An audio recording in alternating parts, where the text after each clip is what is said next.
दोस्तों Jayaprakash power ventures limited की बात करें तो स्टॉक ने पिछले दिनों बहुत ज़बरदस्त तेज़ी बताई है। और आप ये देख ही सकते हो कि फ्राइडे के दिन स्टॉक 2 डिजिट में चला गया और एक नया इतिहास रचा बहुत दिन के बाद। आपको ये पता ही होगा कोरोना काल में स्टॉक बहुत नीचे था। उसके बाद में जब तेज़ी बनी थी तो लगातार दौड़ते हुए स्टॉक 10 तक गया था। उसके बाद में काफ़ी नीचे आ गया, यानी लगभग 5-6 रुपये तक स्टॉक आ गया था। अब फिर से इसने 10 के स्तर को छुआ, यानी एक नई तेज़ी के लिए स्टॉक तैयार हो चुका है। और इसके पीछे वजह यह है कि कंपनी का बिजनेस बहुत ज़बरदस्त है। कंपनी शानदार प्रॉफिट में भी आ चुकी है और जिस तरह से इनकी जो पावर की कैपेसिटी है उसके बावजूद भी इसकी प्राइस बहुत नीचे है, तो आने वाले इसमें डेफिनेटली ये स्टॉक कमाल कर सकता है। तो यहाँ पे बहुत सारी बातें, कंपनी की फाइनेंशियल सेहत को देखेंगे, कंपनी के रिजल्ट की परफॉर्मेंस देखेंगे और क्या वाकई में स्टॉक अपनी पुरानी हाई को तोड़ के नई हाई बनाएगा जो इसने बनाई थी 2008 में 137 तक स्टॉक जाके आया। तो क्या वैसी ही संभावना बनेगी, जानने की कोशिश करेंगे इस वीडियो के माध्यम से। लेकिन फ्रेंड उससे पहले अगर आप पहली बार हमारे चैनल पे आए तो चैनल को सब्सक्राइब कर दीजिए, एक बेल आइकॉन दबा दीजिए ताकि जब भी नया वीडियो बने पहला नोटिफिकेशन आपको मिले। वीडियो पसंद आए तो लाइक से जरूर कीजिए। चलो फ्रेंड्स वीडियो स्टार्ट करते हैं। मैं हूँ आपका दोस्त एस.बी. दवे और हमारे अपने चैनल ऑनलाइन कमाई में आपका बहुत बहुत स्वागत है। सबसे पहले फ्राइडे के कारोबार की बात करें, स्टॉक की शुरुआत 9.85 पर हुई। शुरुआत पॉजिटिव हुई क्योंकि क्लोजिंग देख सकते हो 9.75 पर थी गुरुवार के दिन। लेकिन जो इंट्राडे में आप देख सकते हो कि 2 डिजिट में स्टॉक चला गया 10.05% का। आप देख सकते हो कि इसने हाई बनाया, काफ़ी शानदार 10 रुपये तक स्टॉक गया। फिर ऊपर के लेवल से प्रॉफिट बुकिंग शुरू हुई, काफ़ी अच्छा दौड़ा था तो प्रॉफिट बुकिंग तो आनी थी।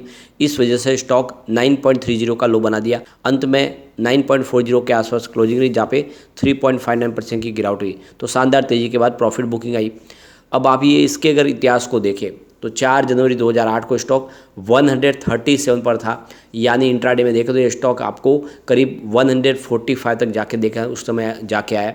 तो 150 रुपये के आसपास का जो स्टॉक है वो फिर नीचे गिरने लगा क्योंकि 2008 में आप देखें तो मार्केट क्रैश कर गया था और ऐसे में बहुत सारे स्टॉक नीचे आए और इसका निगेटिव इफेक्ट जेपी पावर को भी देखने को मिला और जेपी का स्टॉक भी नीचे आया। और दूसरा सबसे बड़ा झटका लगा कोरोना काल में, जब कोरोना में सारे के सारे जितने छोटे स्मॉल कैप कंपनियां थी उनमें बहुत भारी गिरावट हुई। उस समय यहाँ पे जेपी पावर में भी ज़बरदस्त गिरावट का दौर शुरू और बिल्कुल कौड़ियों के भाव में स्टॉक आ गया, यानी 50 पैसे पे स्टॉक आ गया 27 मार्च 2020 को। और वो मौका था खरीदारी का। उस समय भी मैंने कहा था कि ये स्टॉक में आपको खरीदारी करनी चाहिए। काफ़ी लोगों ने उस लेवल पर खरीदारी की 1 रुपीज़ के आसपास। आप ये देख ही सकते हो कि उसके बाद स्टॉक ज़बरदस्त दौड़ा भी है। अब यहाँ पे सिर्फ पिछले 1 साल की बात करें तो स्टॉक में अभी देखें तो 9% की तेज़ी देखने को मिल रही है क्योंकि साल भर पहले 12 सितंबर को ये 8.60 के आसपास स्टॉक था। यहाँ पे अगर हम 6 मंथ के रिटर्न की बात करें तो काफ़ी बेहतर है, करीब 51% का शानदार रिटर्न दिया स्टॉक ने। 6.20 के आसपास था स्टॉक 13 मार्च को। यहाँ पे अगर हम इसके 1 मंथ के भी रिटर्न की बात करें 26% का ज़बरदस्त रिटर्न दिया स्टॉक ने। 7 रुपीज़ के आसपास जो स्टॉक था इस समय 9 रुपीज़ के आसपास है, तो बेहतर रिटर्न दिया है। यहाँ पे सिर्फ 5 दिन की भी बात करें स्टॉक ने 11.90% यानी लगभग 12% का शानदार रिटर्न दिया है, तो काफ़ी बेहतर परिणाम दिया। अभी इतना दौड़ा नहीं स्टॉक, इसकी दौड़ अभी काफ़ी बाकी है। तो यहाँ पे देख सको कि कंपनी ने अपने एजीएम के लिए डेट का ऐलान कर दिया है और आप देख सको कि फ्राइडे 29 सितंबर 2023 को कंपनी की एजीएम होने जा रही है। तो यहाँ पे इस एजीएम की वजह से जो शेयर ट्रांसफ़र बुक है उसको क्लोज किया गया है और ये देख सकते हो कि 23 सितंबर 2023 से ये क्लोज होगी। और ये आप देख सकते हो कि जो खुलने की जो डेट है इसकी वो आपको 29 सितंबर 2023 दिखाई देगी। तब तक के लिए आप देखें तो ये जो आप देख सकते हो कि शेयर ट्रांसफ़र बुक है उसको क्लोज किया गया है। तो यहाँ पे कुछ बड़े फैसले लिए जा सकते हैं, काफ़ी ज़्यादा रिजोल्यूशन भी है उनको पास किया जाएगा, तो शेयर होल्डर की रजामंदी भी ली जाएगी। तो ये डेट आपको यह ध्यान रखना है 29 सितंबर, इसी महीने की 29 तारीख को कंपनी अपना एजीएम करने जा रही है। अब यहाँ पे अगर हम इसके परफॉर्मेंस देखें पिछले 3-4 क्वार्टर से, अगर सेल्स और आंकड़े प्रॉफिट के देखें तो काफ़ी उत्साहवर्धक है। सितंबर 2022 में इनका सेल्स 1385 करोड़ रुपये के आसपास था, जो दिसंबर में कम होकर 1201 करोड़ के आसपास पहुंच गया। मार्च में फिर से बढ़ के 1380 करोड़ तक पहुंच गया और इस जून में तो 1708 करोड़ का ज़बरदस्त सेल्स में इजाफा हुआ है। तो पिछले 4 क्वार्टर में देखें तो सबसे शानदार सेल्स इस समय दिखाई देगा। कंपनी के खर्च की बात करें तो सितंबर 2022 में करीब 1130 करोड़ के आसपास खर्च था।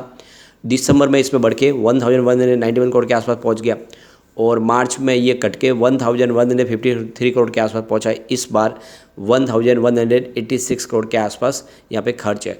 तो बिजनेस बढ़ा, उस हिसाब से कुछ खर्च भी बढ़ा है।